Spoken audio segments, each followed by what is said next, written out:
ሰላም ጤና ይስጥልኝ እንደምናድራችኋል ክቡራት ተመልካች አድማጮቻችን ይህ የኤርሞ ቤት ነው። የሰዓቱን ዜናዎች ይዘንላችሁ ቀርበናል። አብራችሁን ቆዩ። በቤንሻንጉል ጉሙዝ ክልል በጸደቁ ሁለት አዳዲስ አዋጆች ዙሪያ ቅሬታ ያቀረቡ ፖለቲከኛ ታሰሩ። ከሰሞኑ በቤንሻንጉል ጉሙዝ ክልል በነበረ ምክር ቤት ስብሰባ ላይ ቀርቦ የጸደቀውን የየእርከኑ የምክር ቤት ተወካዮች ብዛት ለመወሰን የወጣ አዋጅ እንዲሁም የክልሉ ህገ መንግስትን እንደገና ለማሻሻል የወጣውን አዋጅ ተቃውመው ቅሬታ ያቀረቡ ፖለቲከኛ መታሰራቸው ተሰምቷል። የቦሮ ዴሞክራሲያዊ ፓርቲ የፖለቲካ አደረጃጀት ዘርፍ ኃላፊና የክልሉ የምክር ቤት ተመራጭ የሆኑት አቶ ዮሐንስ ተሰማ በጸጥታ ኃይሎች ተወስደዋል። የቦሮ ዴሞክራሲያዊ ፓርቲ በውሳኔዎቹ ላይ ቅሬታ የነበረው ሲሆን ሶስቱ የምክር ቤት አባላት በወቅቱ ተቃውሞ አቅርበው ውሳኔውንም የህገ መንግስት አተረጓጎም ላይ የቀረበ ቅሬታ በሚል ለፌዴሬሽን ምክር ቤት ከተጨማሪ ጥያቄዎች ጋር አቅርበው የነበረ መሆኑን አስታውሷል። በዚህም ሁኔታ የቀረቡትን ጥያቄ የተለያዩ እንድምታ እየሰጡ ይባስ ብለው ዛሬ አቶ ዮሐንስን አስረውታል ብለው የክልሉ የመረጃ ምንጫችን ለሚዲያችን ተናግሯል። የቤንሻንጉል ጉሙዝ ክልላዊ መንግስት ምክር ቤት የካቲት 10ና 11 2017 ዓ.ም በአሶሳ ከተማ ባካሄደው መደበኛ ጉባኤ በስራ ላይ የሚገኘውን የክልሉን ምክር ቤት የመቀመጫ ቁጥር ከ99 ወደ 165 አሻሽሏል።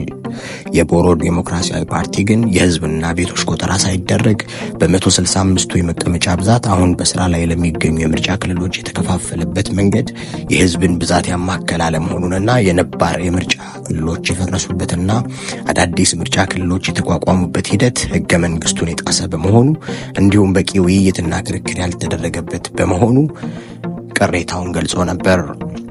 ፓርቲው በመግለጫው የክልሉ መንግስት በሰላማዊና ህጋዊ መንገድ ያቀረብነውን ጥያቄ ቅሬታ በኃይል ለመደፍጠጥ በፓርቲያችንና ፓርቲያችንን ወክለው የክልል ምክር ቤት አባል በሆኑ አመራሮቻችን ላይ የጀመረው ዛቻ፣ ማስፈራሪያና ወከባ የተጀመረውን የመድበለ ፓርቲ የዲሞክራሲያዊ ስርዓት ግንባታ አደጋ ላይ የሚጥል በመሆኑ ከድርጊቱ እንዲቆጠብ ሲሉ የካቲት 28 2017 ዓ.ም አሳስበው ነበር።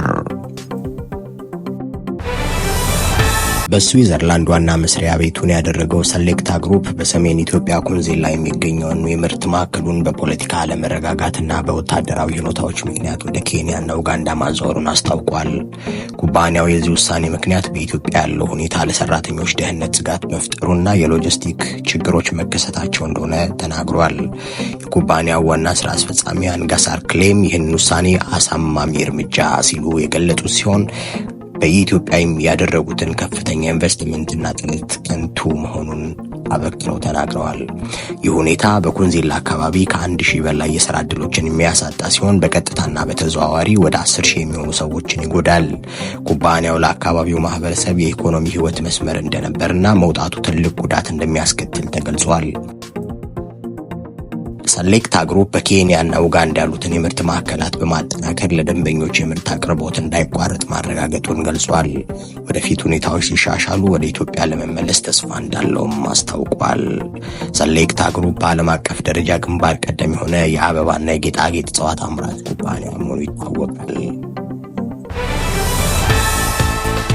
ኢትዮጵያ የመከላከያ አቅሟን የምታጎለብተው ትንንሽ አቅም ይዘው ለሚሳሳቱ ኃይሎች ብዙ ጊዜ እንዲያስቡ ለማስቻል እንደሆነ ጠቅላይ ሚኒስትር አብይ አህመድ ተናገሩ።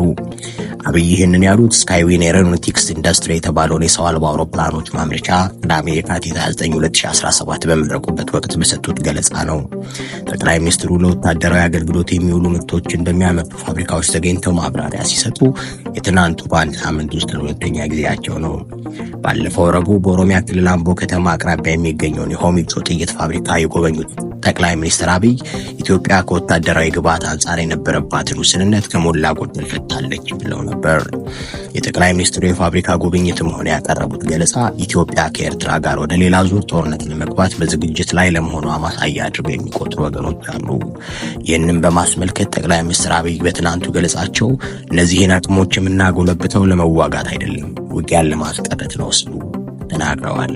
ትንንሽ አቅም ይዘው ለሚሳሳቱ ኃይሎች ጊዜ ሰጥተው እንዲያስቡ ለማስቻል ነው፣ ውጊያን ለማስቀረት ከፍተኛ አቅም ስላለው ነው ማለታቸውን ምንጮች ገልጠዋል። በሶሪያ በተቀሰቀሰው ግጭት በሁለት ቀናት ውስጥ ከ1000 በላይ ሰዎች መሞታቸው ተገልጿል። በአዲሱ የሶሪያ የጸጥታ ኃይሎችና በቀድሞ የበሽር አልአሳድ መንግስት ታማኝ ተዋጊዎች መካከል በተቀሰቀሰው ግጭትና የበቀል ግድያ በሁለት ቀናት ውስጥ ከ1000 በላይ ሰዎች መሞታቸው ተገልጿል። መቀመጫውን በብሪታንያ ያደረገው የሶሪያ የሰብአዊ መብት ታዛቢ ቡድን እንዳስታወቀው ከሟቾቹ መካከል 745 የሚሆኑት ንጹሃን ዜጎች ሲሆኑ 125 የሶሪያ የጸጥታ ኃይሎችና 148 የአሳድ ታማኝ ተዋጊዎች ተገድለዋል ሲል አስታውቋል። በመጨረሻም ዜና ስፖርት። በ28ኛ ሳምንት የእንግሊዝ ፕሪሚየር ሊግ ተጠባቂ ጨዋታ ማንቸስተር ዩናይትድ እና አርሰናል አቻ በሆነ ውጤት ጨዋታቸውን አጠናቀዋል።